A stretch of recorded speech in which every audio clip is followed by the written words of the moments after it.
Buenos días, estamos muy contentas de tenerlos de nuevo con nosotros para muchos más capítulos de La Mirada del Jaguar, un podcast en donde hablamos sobre la fauna increíble que tenemos en América Latina. En esta ocasión tenemos a Marco y Emilia, dos biólogos de la Reserva de Cominga en Ecuador. Marco es botánico especializado en orquídeas y Emilia es herpetóloga. Qué bacán que empiecen todo esto. eh, Como que me gusta un montón que ahora los jóvenes somos los que estamos como interesados y no solo en nuestro pensamiento, sino que estamos tomando acciones.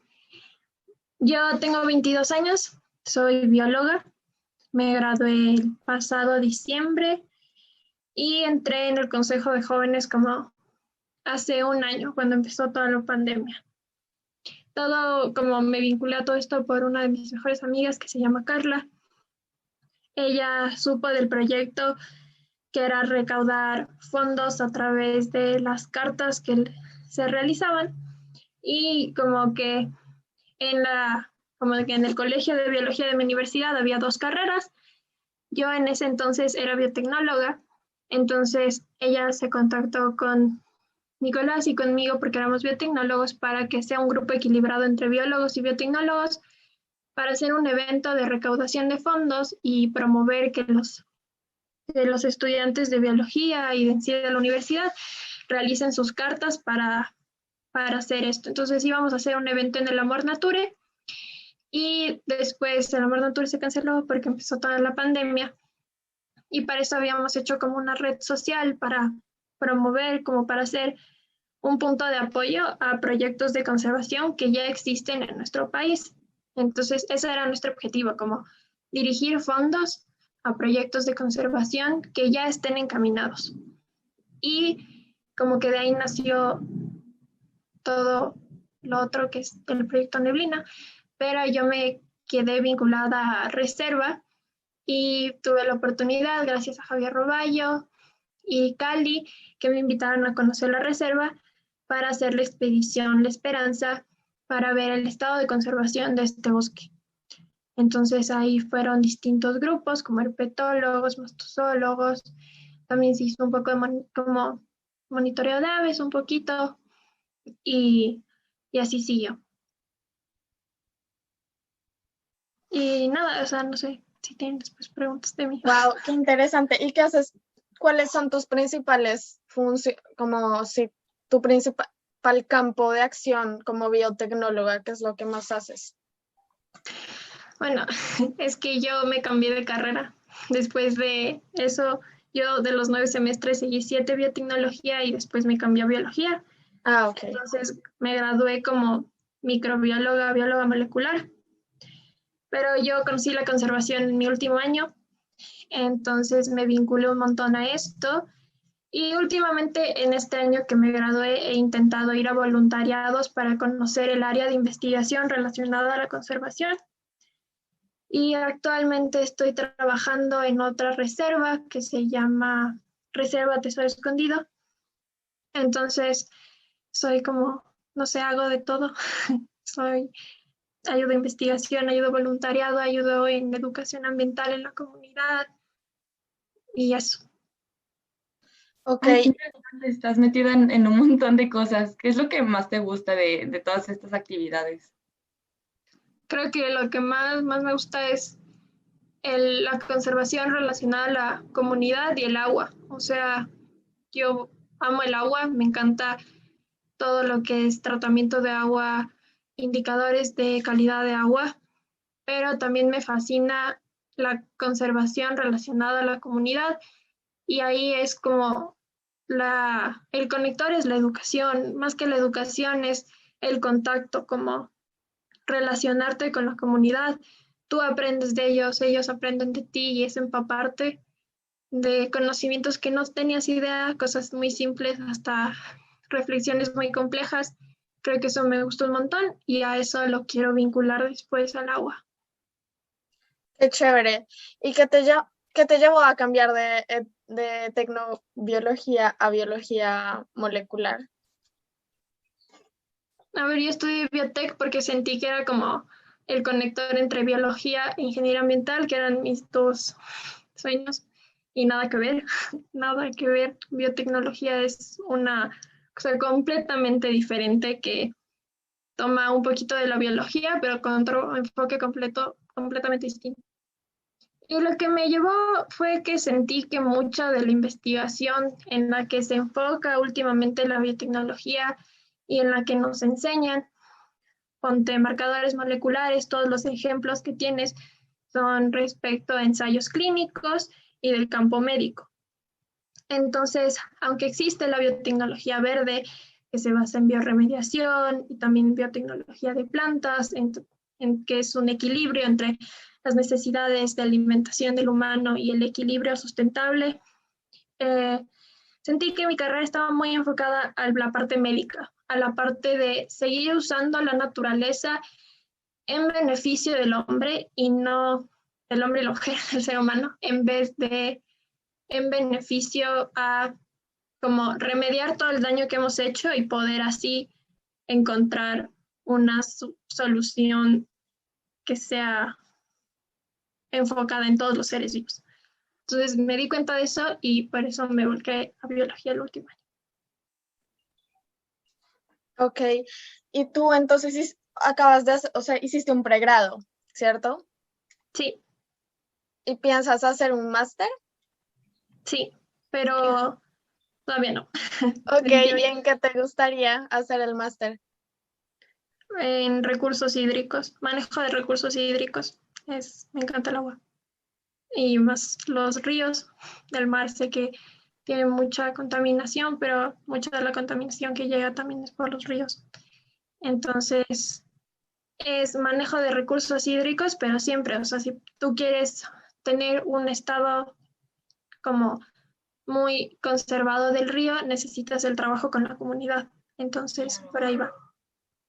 Sí, qué interesante, porque además tienes todas estas visiones de todos los trabajos y todos los, bueno, sí, pues, proyectos en los que has participado, entonces pues tu visión siento que es mucho más compleja y pues se complementa súper bien. Sí, a veces siento que tengo, como que no tengo ninguna especialidad, entonces a veces siento que soy el gato que no encuadra porque sé poquito de todo y no encuadras en nada, pero sí también tiene sus ventajas. Así pasa a veces, pero sí, siempre se encuentra uno al final. Sí, Marco, ¿quieres tú seguir? Bueno, perdón, mil disculpas. Bueno, yo soy Marco. Yo estudié ingeniería en recursos naturales renovables acá en Ecuador, al norte del país, en la provincia de Imbabura, en la provincia de Los Lagos. Pues igualmente creo que todo, desde muy pequeño estuve bastante ligado al tema de la naturaleza. Yo crecí en el campo.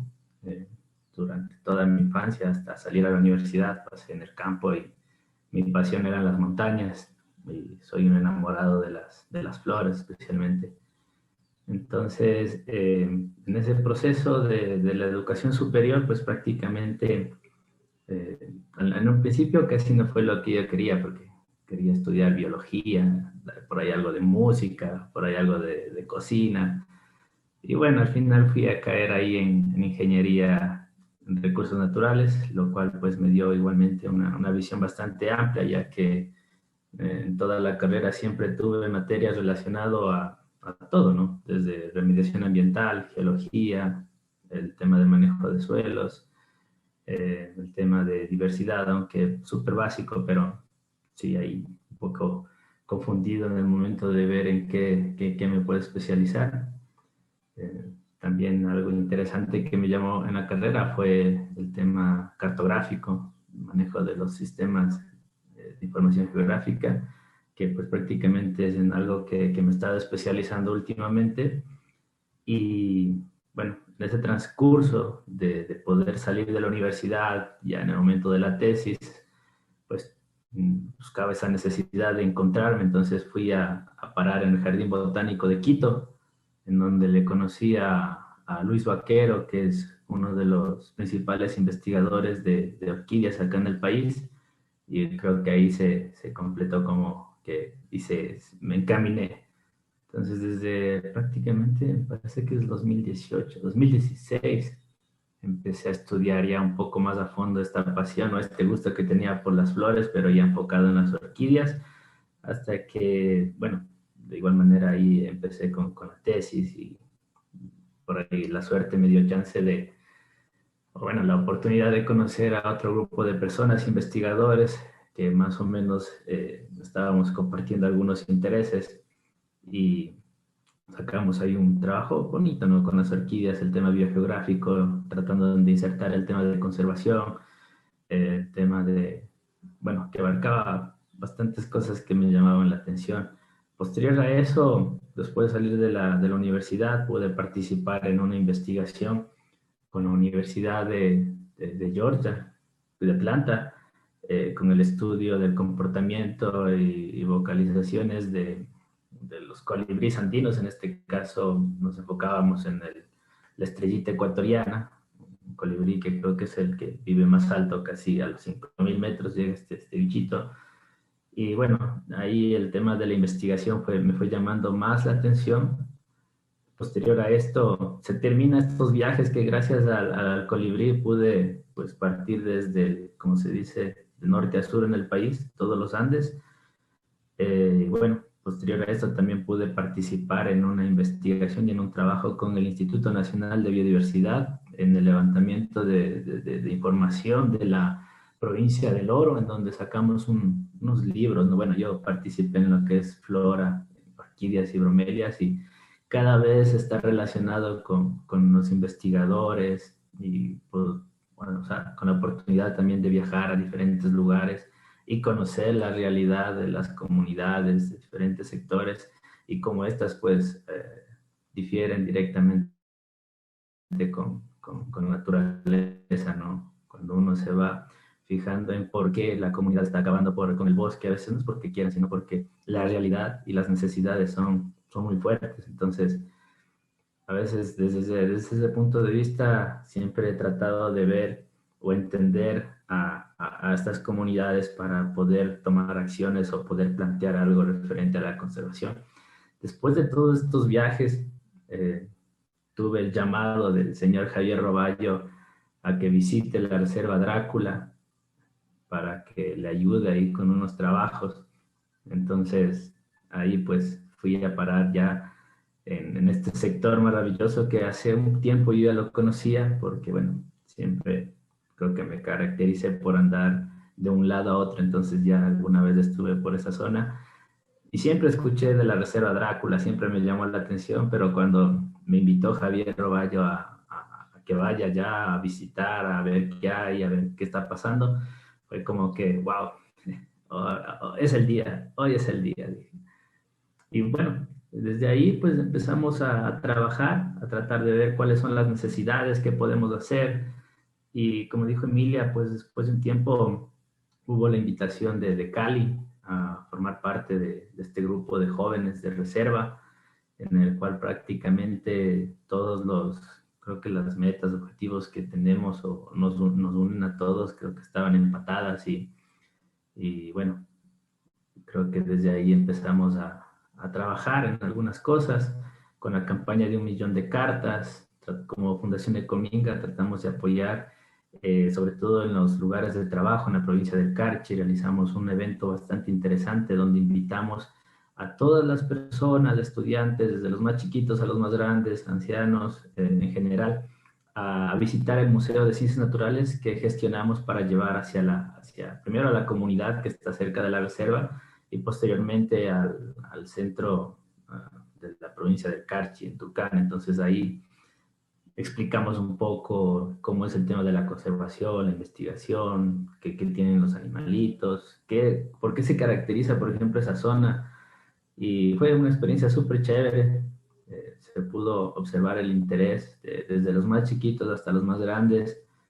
Y bueno, junto con Cali, pues posteriormente participamos en un par de expediciones para tratar de conocer más a fondo ciertos lugares que tienen vacíos de información e incluso abarcan especies muy amenazadas, críticamente amenazadas, que es prácticamente en lo que se enfoca la Fundación Ecominga en la conservación de este grupo de especies y el tema de las endémicas también. Entonces, ahí cada vez uno se va relacionando con profesionales, investigadores, que, bueno, eh, uno aprende mucho, ¿no? Y de igual manera, en las otras reservas de Cominga, por ejemplo, un poco más al sur, en otra reserva que se llama Manduriacu, que está un poquito separada de Drácula, pero las necesidades, los problemas son los mismos. O sea, entonces, de igual manera, poder tratar de buscar opciones, de trabajar y siempre apoyándonos en la investigación, creo que ha sido algo que me ha llamado mucho la atención de este grupo, ¿no? De la familia Cominga, y con la cual me siento hoy en día muy, muy identificado, muy contento y bueno, estamos ahí trabajando, tratando de ver opciones que puedan adaptarse a las necesidades y a la forma de vida de las comunidades, porque es complicado a veces llegar a dar ideas que muchas de muchos, bueno, en general, siempre no están acorde o no van con el estilo de vida de las comunidades. Entonces, lo importante es tratar de empezar a trabajar con ellos y que ellos busquen y generen sus oportunidades, que tienen ideas, tienen un millón de ideas, simplemente lo que falta es tratar de apoyarles, ¿no? Entonces, ahí viene el trabajo, pero ahí le vamos. Creo que eso en un resumen.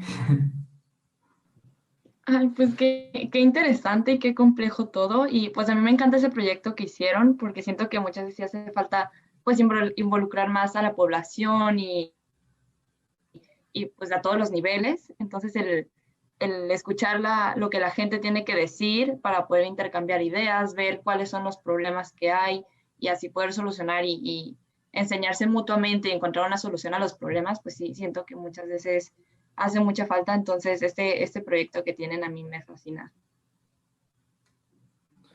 Sí, ¿no? Y es muy importante porque en muchos de los sectores que tienen esta problemática social, ambiental, pues algunas organizaciones, incluso los gobiernos locales, tratan de llegar con ideas de afuera, pero muchas de estas fracasan y bueno, casi todas han fracasado porque no están conociendo a fondo las necesidades de las comunidades o el potencial que tienen las comunidades. Entonces, son pocos los proyectos que funcionan cuando se trabaja con ideas de afuera hacia adentro. Entonces, el cambio y lo que queremos hacer como fundación y bueno, con otros grupos de amigos en general es tratar de conocer un poco más a las comunidades. Son muy complejas, pero siempre va a haber una oportunidad para poder sacar algo bueno, ¿no? Entonces, por ejemplo, en Drácula tenemos hoy en día uno de los guardabosques, forma parte de una comunidad ancestral allá que se llama Wa. Y, por ejemplo, trabajando con él se puede ver cómo sí puede haber un cambio de actitud, por ejemplo, contra la cacería, cuando se puede aprender y enseñarles también, ¿no? Como alternativas. Entonces, sí, ¿no? Entonces creo que es tratar de conocer y trabajar más a la mano, tratando de entender las necesidades, porque son súper, súper complejas. Claro, y lo que tú dices, tienen necesidades y el gobierno no es que ayude. Y claro, ustedes les enseñan, pero también se aprende de ellos porque ellos tienen un gran conocimiento sobre la fauna y flora local que han ido obteniendo a través de las generaciones. Sí, por ejemplo, yo cuando voy al campo con los chicos, con los guardas, yo les digo los tigres, siempre aprendo, o sea, yo les enseño la parte que tal vez yo sé, aprendí, pero lo más importante, el poder entender y conocer el bosque, son unos expertos, entonces yo salgo siempre ahí contento, aprendo mucho con ellos y peor aún cuando se trabaja directamente con las comunidades, cuando se trabaja con la gente mayor, se aprende mucho, se aprende demasiado, ¿no? Todo el tiempo es espectacular la cantidad de conocimientos que muchas de las veces se están perdiendo, pero sí es importante tratar de rescatar eso y apoyar mediante ese camino, ¿no? De lo que ellos saben, lo que pueden y lo que saben hacer. Sí, son conocimientos que no se transmiten en la universidad ni nada de eso y lastimosamente se están perdiendo y son muy útiles y son oro que tienen guardados ellos y la idea que tú dices es tratar de recolectarlos, de transmitirlos también y de juntarlos con los conocimientos que uno tiene para Sí, ayudar más en la conservación. sí, sí, entonces creo que desde ahí se parte y bueno, siempre es importante trabajar con aliados, las comunidades, las familias. Es importante involucrar a los gobiernos locales, aunque chuticas es súper complicado en el país por el tema de corrupción, pero siempre va a haber ahí alguien que va a estar interesado en apoyar y creo que en Drácula se nos ha abierto esa oportunidad y estamos avanzando en algunos proyectos que pueden ayudar significativamente, en primer lugar, a las comunidades, que prácticamente si nosotros no trabajamos con ellas, no vamos a tener una conservación efectiva. No nos sirve de nada estar teniendo la reserva mientras las necesidades de las comunidades crecen y la presión contra estas reservas va a ser siempre, ¿no? Entonces no se disminuye, más bien se trata de abordar estas necesidades que puedan ayudar a que las comunidades en un futuro, y se espera eso, ¿no? Las comunidades en un futuro puedan ser las principales protectoras de toda esa diversidad, de esos bosques y sobre todo, como decía Emilia, del agua.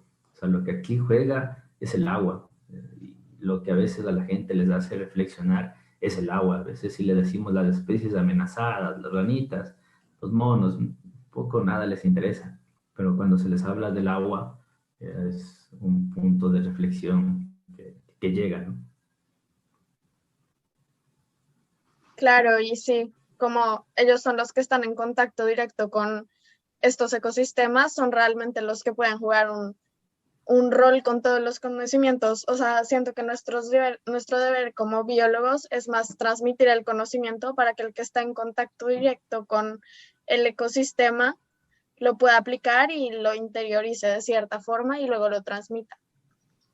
Pero creo que también es súper importante, ponte en estas comunidades rurales, la presión que tienen las reservas y los ecosistemas, la presión no está ejercida por las comunidades, por las necesidades de la comunidad.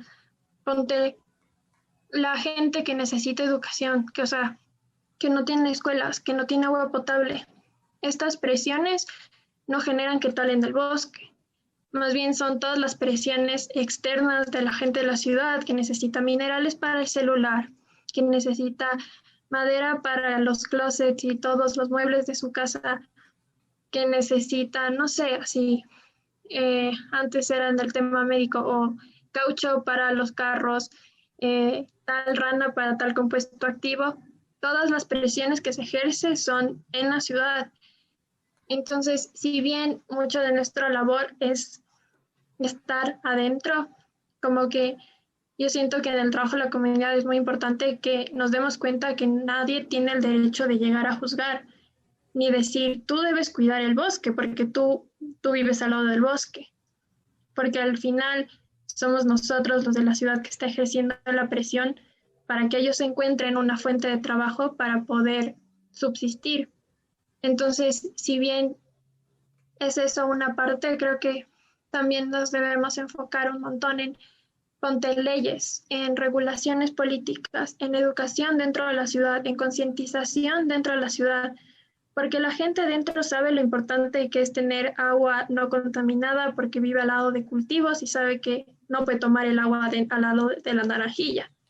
Pero los que estamos en la ciudad ya dan por sentado, el agua del grifo es potable y puedo tomarla. O el agua de este río ni fregando, o sea, ¿cómo me voy a meter en el Machángara? El Machángara es un río de residuos de todas las ciudades.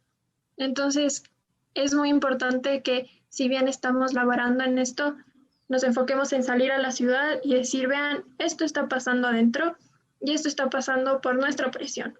Entonces, creo que también es muy importante ahí que la biología se relacione con la política. Como al ser científicos siempre nos limitamos a tener un lenguaje tan técnico y es que el genoma y el que es transcriptoma y el nicho ecológico y la distribución y el rango son cosas que nos entendemos entre biólogos. Háblale de un nicho ecológico a un abogado. No te va a entender ni papa, así como si él te habla de la ley y de la ordenanza tú tampoco vas a entender. Entonces creo que también es muy importante que los biólogos dejemos también un poco, no sé, a veces se crea una barrera, ¿no?, que nos creen muy engreídos por este lenguaje técnico, que bajemos y digamos, vean, esto está pasando, en simples palabras. Si un niño te entiende, todo el resto te va a entender, porque es la forma más fácil. Si tú entiendes un tema, la mejor forma como de comprobarlo es que lo logres explicar en simples palabras, aunque un niño te entienda. Y esa es la labor, como estar dentro de la comunidad, trabajar con los ecosistemas, con la comunidad que está dentro, darles una alternativa para que no exploten el bosque y después regresar a la ciudad y decir, necesitamos biólogos, aliarnos con política, aliarnos con leyes, aliarnos con educación, aliarnos con todo, porque eso es lo más importante. La conservación se relaciona con todas las áreas y eso es lo que, al menos lo que yo como individuo, al menos como en el grupo que formamos de Neblina, al menos como lo que hacemos también en el Consejo de Jóvenes, es transmitir, como la conservación se relaciona con todo. Y no es el deber de los biólogos ni de la comunidad mantener el bosque, es de todos.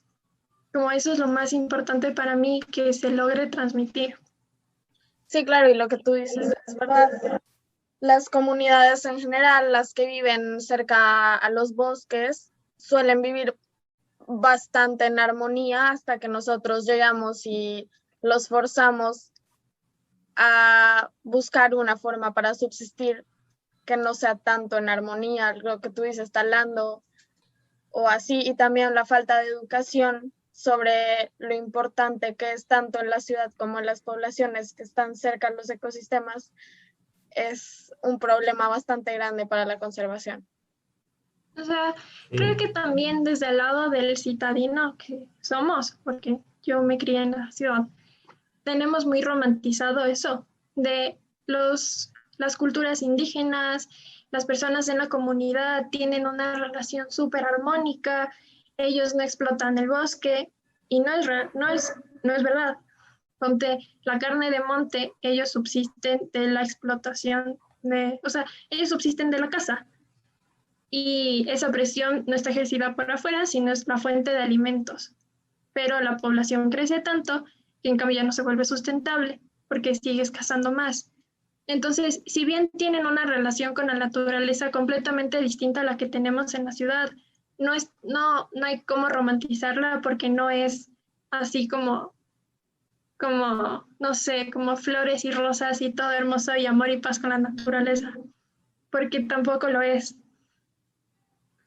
claro, eso es lo que yo mencionaba, que por ejemplo, dentro de ciertas áreas, en este caso hablando de la zona que estamos conservando, las presiones directas son de parte de la comunidad, tanto de la asociación AGUA, porque ellos históricamente han dependido de la cacería, todavía tienen un sistema tipo colector, cazador, por ejemplo.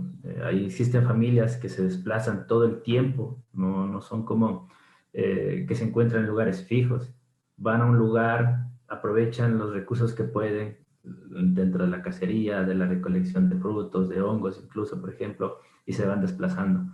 Y se ha visto que en los últimos, por ejemplo, 20, 30 años en la zona, primates como el mono araña de casa café, que es una de las especies más amenazadas a nivel mundial, ha sido fuertemente afectada por estas actividades que son relacionadas directamente por estas comunidades. Por otra parte están las comunidades colonas, que estas en cambio, por ejemplo, con la introducción de la ganadería mal planificada junto con la agricultura en lugares en donde si un técnico va y dice ahí es imposible que se haga agricultura y la siguen haciendo, pues prácticamente ejercen presiones directas. Y como dice Emilia, lo que viene más acá ya a la ciudad, y bueno, es el tema ya de las presiones externas o que influyen en las presiones externas, que son estos megaproyectos de minería, que a diferencia de las presiones que ejercen las pequeñas comunidades, esta otra es más grande.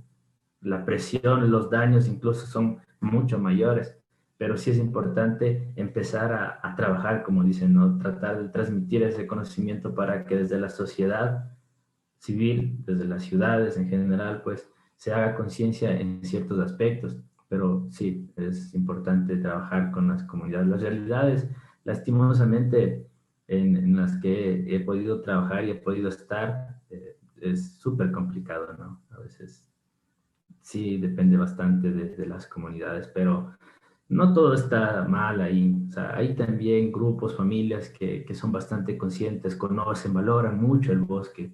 Entonces, de ahí es donde se parte y se puede trabajar con la forma de vida que ellos tienen.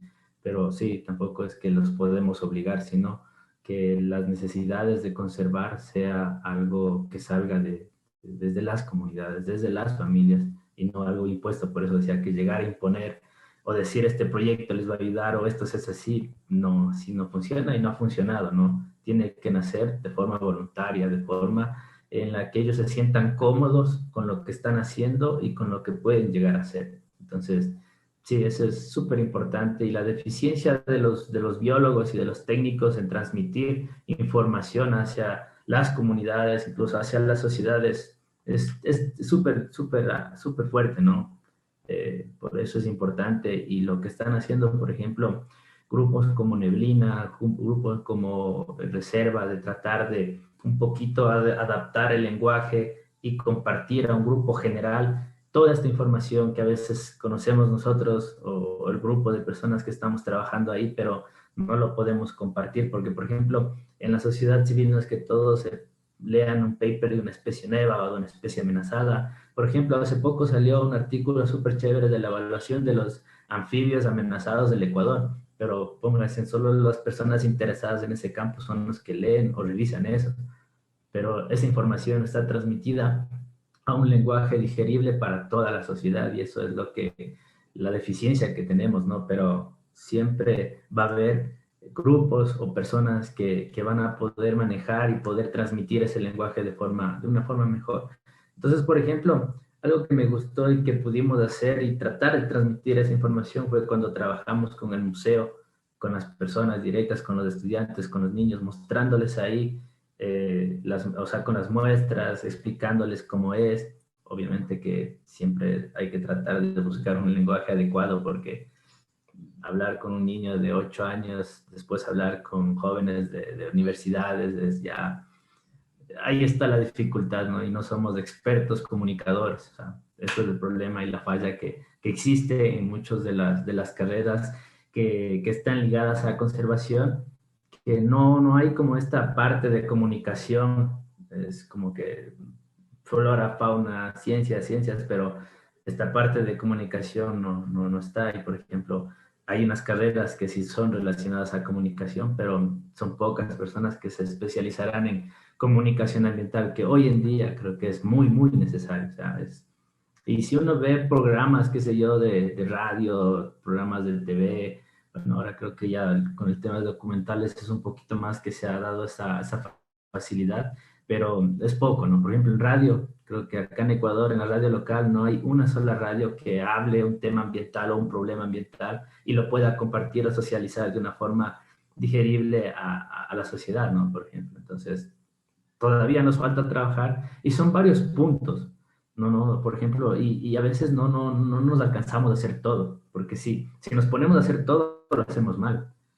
Entonces siempre va a haber aliados, por eso digo, a tratar de trabajar con aliados, grupos, jóvenes, niños, de todas las áreas, que la información pueda ser transmitible, pero no encargado solo de una persona, porque si lo hace, lo va a hacer mal. O sea, no se puede. Entonces es importante estos espacios para conversar, dialogar, ver opciones, ver problemáticas, también conocer la perspectiva de cada uno de nosotros.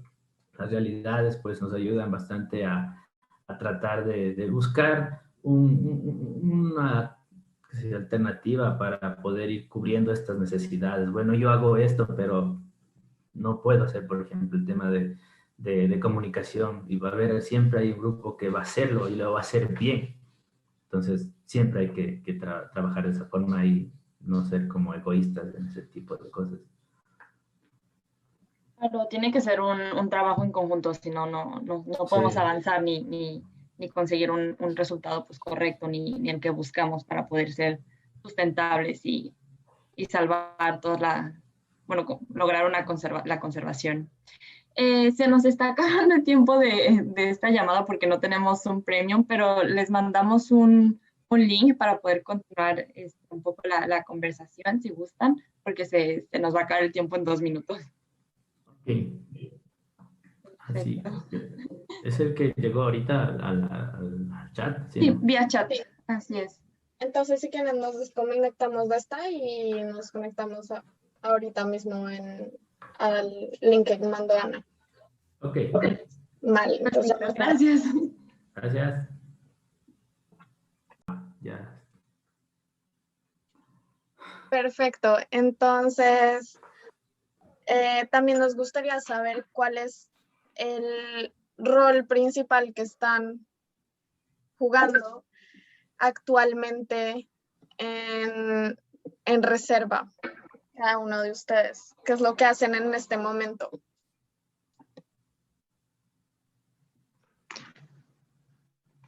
O sea, ahorita, si quieres, dale tú, Marco. No, dale nomás. Ahorita yo soy parte del Consejo de Jóvenes. He estado presente en algunos como congresos, uno. Y bueno, como propuse recientemente hacer una guía como fotográfica, un álbum de fotos, entonces estoy diseñando ese álbum de fotos. Estoy demorando un montón porque no aprendí ninguna ilustración, o sea, no aprendí a hacer ilustraciones digitales, ni manejo de hacer como tan creativo algo con puntos, con ilustraciones. Propuse como hace 2 semanas, qué vergüenza, de verdad, qué vergüenza, pero como estoy a full también trabajando, estoy intentando sacar eso como para dar a la comunidad la esperanza en la que hicimos la expedición, en la que tenga una foto que, como que una foto de una especie de la comunidad de la esperanza que haya escogido un miembro del consejo. Y estoy como haciendo ilustraciones, primero ilustraciones porque como la reserva tiene mapas de la reserva, pero es una comunidad tan chiquita que realmente no se aprecia en un mapa a tan gran escala. Estoy haciendo estas ilustraciones y nada, ahí dándolas, intentando sacar tiempo. Ojalá la Cali y el gobierno me maten por demorarme tanto, pero eso estoy haciendo ahorita. Qué proyecto tan bonito. Y no, mucho éxito y suerte con eso. Es un trabajo muy, muy bonito lo que están haciendo. Gracias. Sí.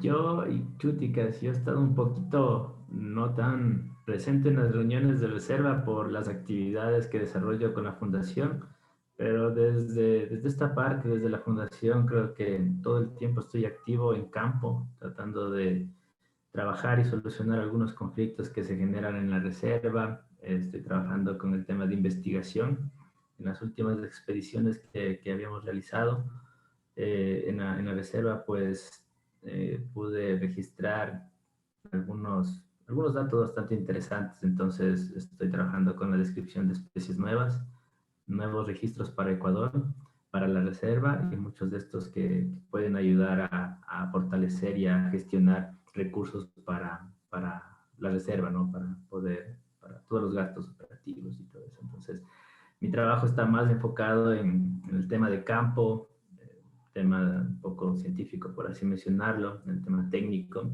Trabajo directamente allá con las comunidades, con los problemas, o sea, con los problemas casi del día a día que ocurren en esta zona, tratar de ver opciones.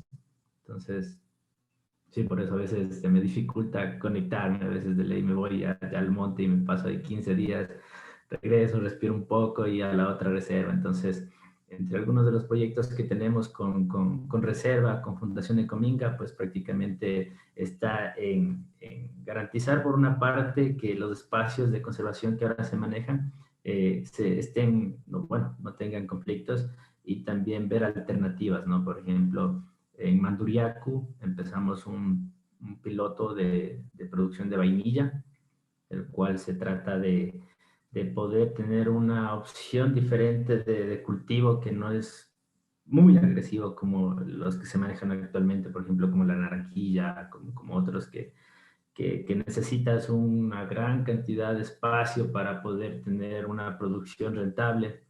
Pues está otro, en cambio, en un espacio un poco más pequeño puedes tener una producción igual o mejor en el caso de tener un buen manejo a lo que se hace comúnmente. Entonces, al reducir la necesidad de espacio para producir, te alivias un poco de que mañana ya por ahí te vuela en el bosque.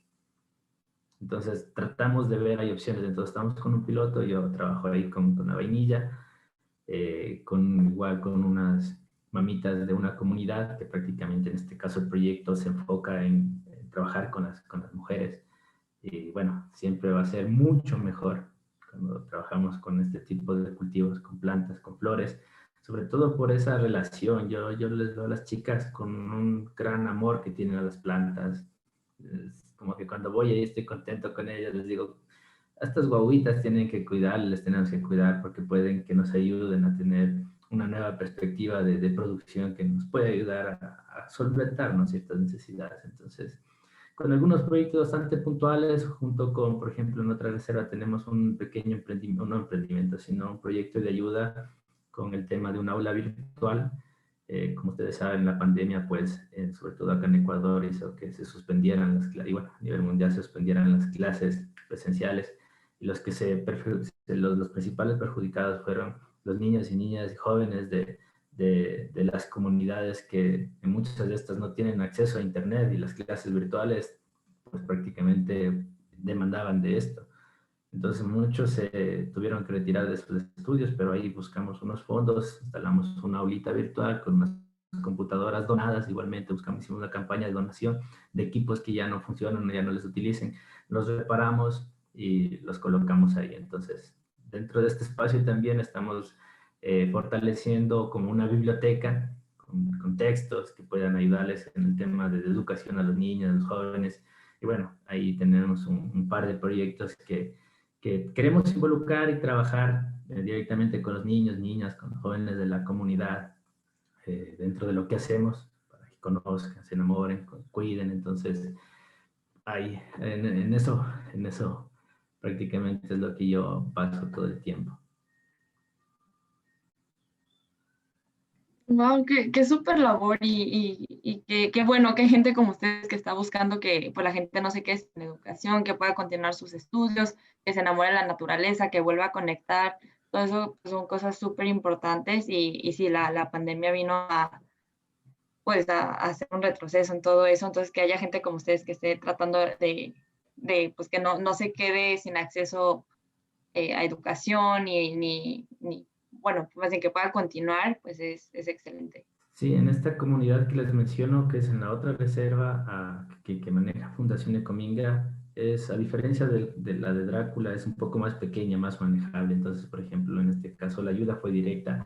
Alrededor de 35, ¿cuántos son? 60 niños se beneficiaron y pudieron continuar sus estudios con la accesibilidad que tuvieron ya al Internet, a una computadora, para que puedan continuar, aunque, bueno, el sistema es bastante deficiente, pero por lo menos se pudo incluso contratar a dos personas, dos chicas de la misma comunidad que puedan apoyar en los procesos de educación de los niños, que cuando tengan problemas en alguna tarea les echen una manito, les expliquen, junto con el personal de la fundación que trabaja directamente en la comunidad, pues están ahí constantemente tratando de fortalecer alguna de estas falencias que tiene pues, la educación virtual, sobre todo acá en el país.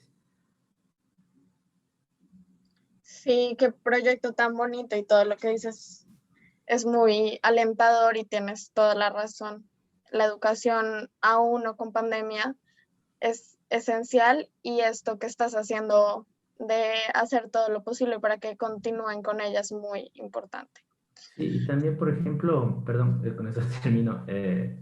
Algo interesante de esta otra comunidad es que dentro de los procesos de investigación o de las exploraciones científicas que se realizan en esta reserva, prácticamente se involucra a los niños, a un grupo de niños que, por ejemplo, ya estuvo trabajando con el tema de observación de aves, y entonces siempre que viene el grupo de investigadores del Biodiversity Group de Estados Unidos, se les invita a este grupo de niños a las observaciones, por ejemplo, de petos, a trabajar ahí directamente, que vean cómo los investigadores trabajan y les explican, les enseñan, y un poquito se hace conciencia, ¿no? Entonces, de niños que antes les tenías ahí con las catapultas matando pájaros, ahora ya les ves con binoculares o ya saben los nombres, entonces ya cambia la actividad.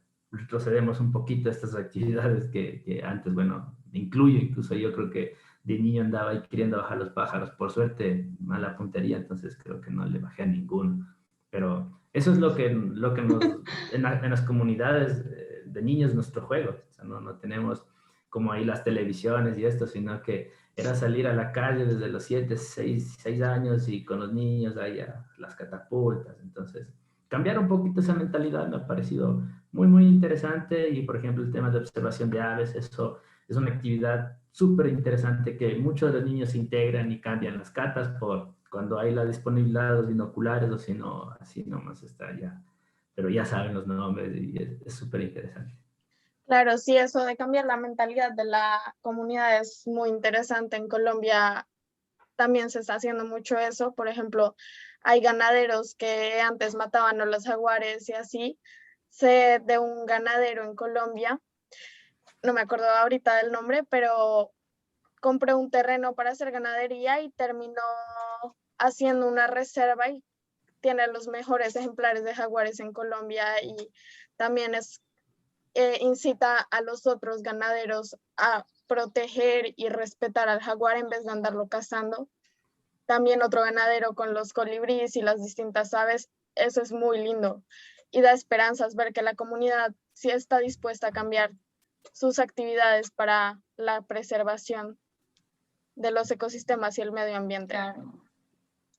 También Sí, nos y gusta... también puedes lograr perdón, No, que la dale, gente adelante. de ciudad pues reconecte con la naturaleza, porque muchas lo ven como algo muy distante o de, pues voy de vacaciones al bosque o voy de vacaciones a la naturaleza, pero no lo sienten propio, lo sienten muy lejano. Entonces también volver a hacer que la gente de ciudad conecte, pues es todo un proceso que se tiene que hacer para poder todos empezar a conservar desde los más chicos hasta los más grandes, viviendo en la campaña, en la ciudad, en donde sea un trabajo grupal de todos. Sí, entonces sí, el trabajo es fuerte y hay un camino largo por recorrer todavía, pero no tenemos que frenarnos, tenemos que avanzar poquito, paso a paso. Pienso que tal vez en un futuro la situación pueda mejorar, ¿no? La situación ambiental, porque sí es súper preocupante. Entonces, sí hace pensar, sí hace reflexionar. Aparte de las actividades que hago con la fundación, también hago consultorías como particulares, con algunos problemas directamente con el tema del manejo del suelo y la realidad es súper complicado. Entonces, es necesario trabajar con las personas en la ciudad, en el campo, como dijo Emilia, tratar de transmitir esta preocupación que tenemos, que entendemos, pero que para muchos puede ser algo natural, ¿no? Es algo que está pasando y si no me afecta directamente, pues no pasa nada. Pero en realidad todos somos o estamos siendo afectados de una u otra forma por ya sea la pérdida de bosque, el tema de la contaminación del agua y eso. Sí, claro. Lo que tú dices es un camino largo, pero no imposible. Entonces, en términos de estos muros que se elevan y aprendemos a saltarlos o esquivarlos, ¿cuáles han sido su principal reto o dificultad en sus estudios o carrera de cada uno? ¿Y cómo lo han sobrepasado? Toca.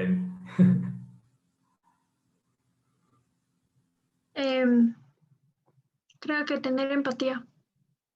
Eso creo que ha sido mi reto más grande, de no llegar con una mirada que juzga, de no llegar a decir, pero es que ¿por qué dañan el bosque? ¿Y por qué hacen esto? O porque mucho fue eso de la enseñanza, o sea, eso fue mucho la conservación antes.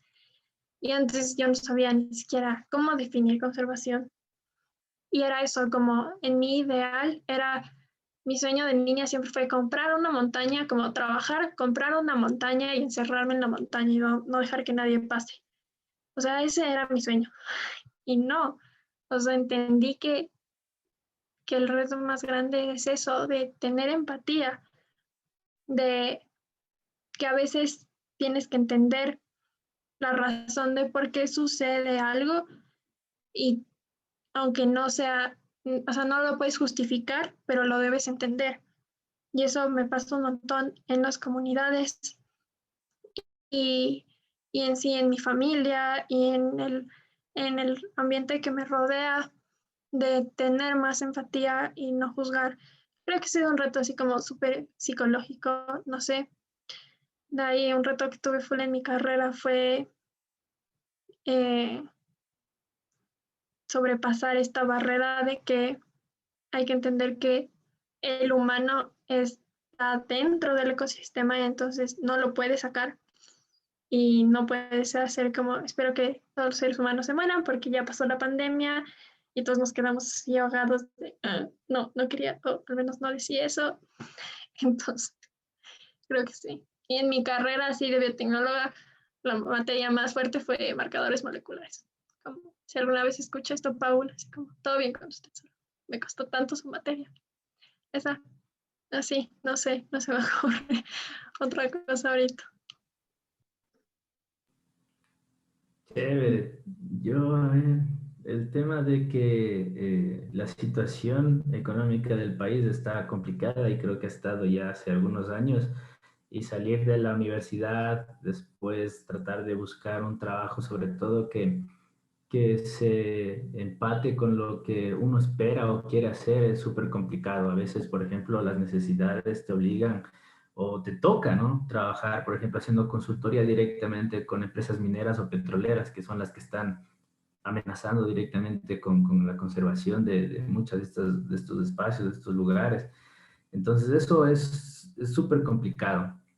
Por ejemplo, yo tuve, creo que la suerte de poder directamente involucrarme y trabajar dentro de estos temas de conservación, pero amigos, conocidos y gente que está muy preocupada por el tema de la conservación de los recursos en general, por las presiones económicas, sociales del país, no les queda más que trabajar directamente con estos grupos, con estas empresas. Entonces, eso creo que es, y siempre ha sido, creo, una preocupación cuando uno está en la universidad y va a salir, ¿a dónde voy a trabajar? ¿Y será que voy a poder trabajar en lo que quiero? Porque a veces la realidad no nos da para simplemente esperar hasta que algo salga, sino que nos toca salir y ese momento pues tratar de ver las opciones y a veces te toca, pues, o sea, no tienes para escoger.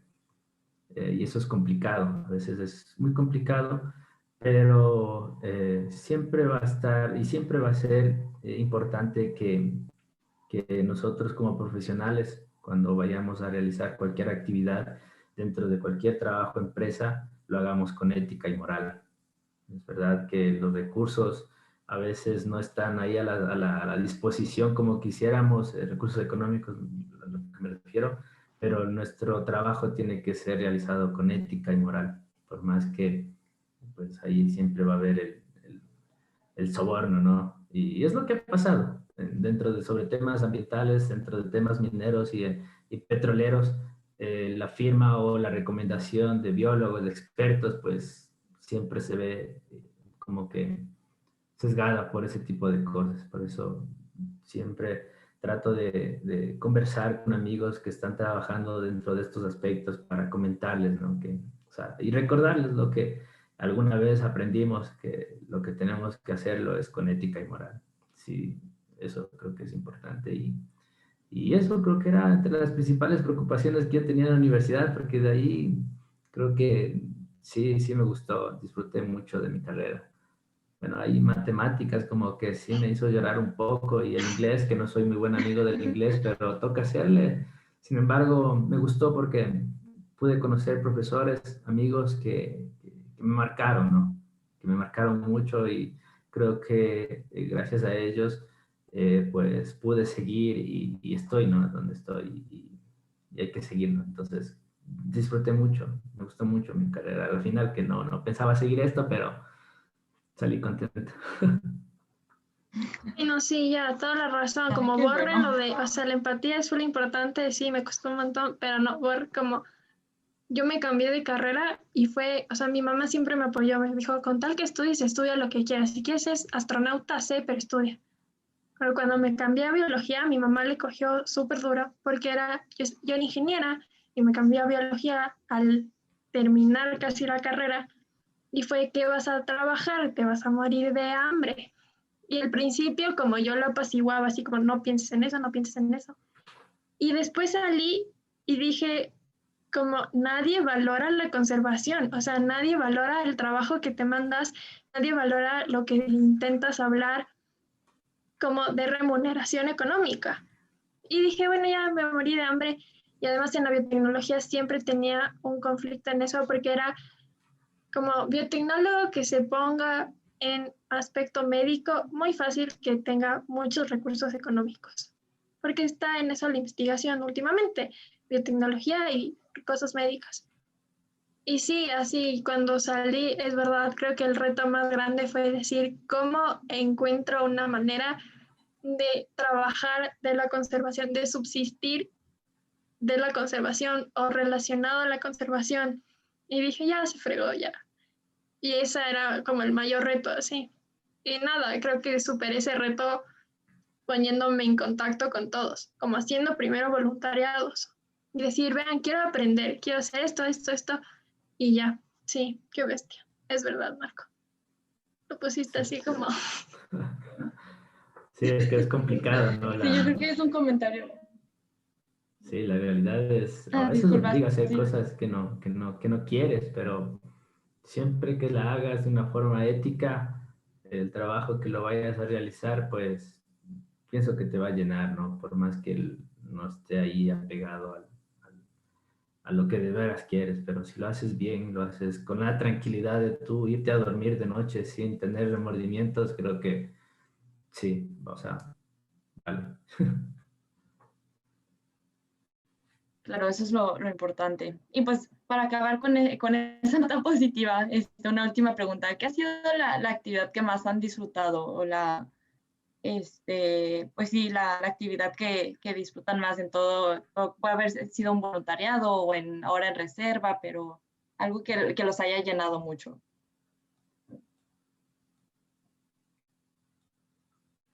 Mm, A mí, a mí creo que me gusta, bueno, todo, ¿no?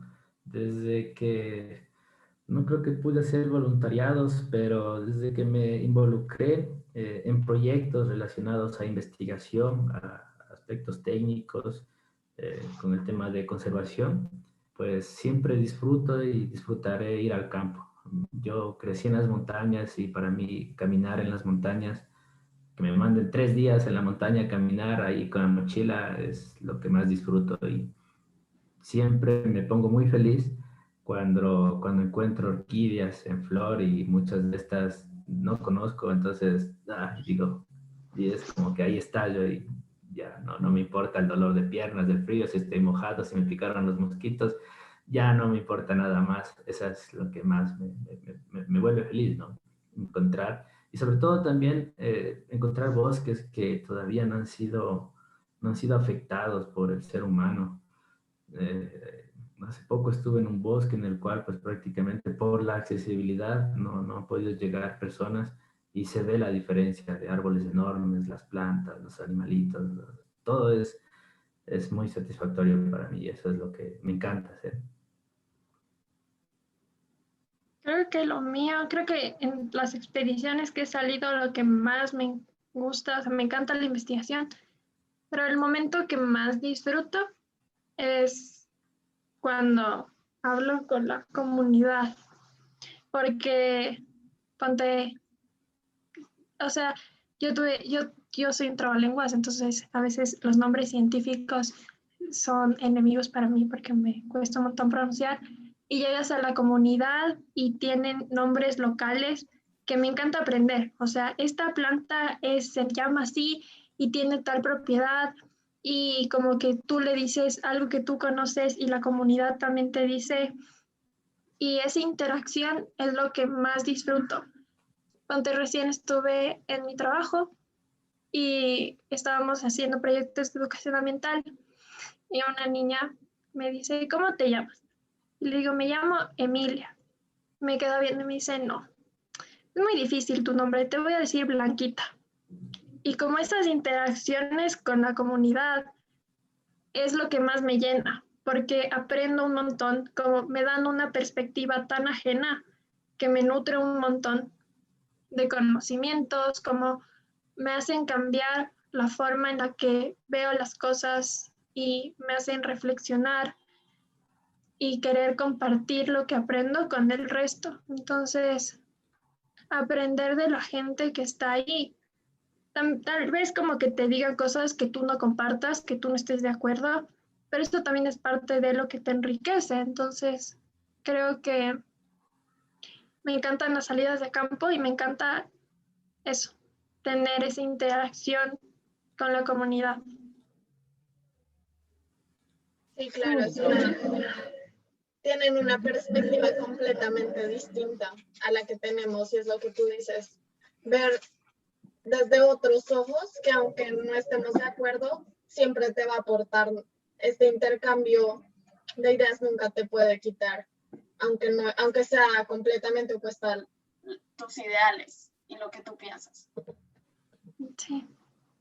Sí, eso es muy, muy importante. Y claro, eso creo que me faltó a mí también mencionar, que estas salidas de campo no las hago solo, sino que siempre estoy acompañado por personas de las comunidades, por los chicos, los guardas, que bueno, también son de las comunidades, y entonces el aprender de ellos y poder conversar con ellos a veces dentro de las realidades, necesidades, creo que esa parte complementa esa alegría personal que es pues ver las plantas, ver el bosque, complementa y nutre bastante el poder hablar con la gente, aunque bueno, yo soy un poco malo para hablar ahí, un poco serio ahí.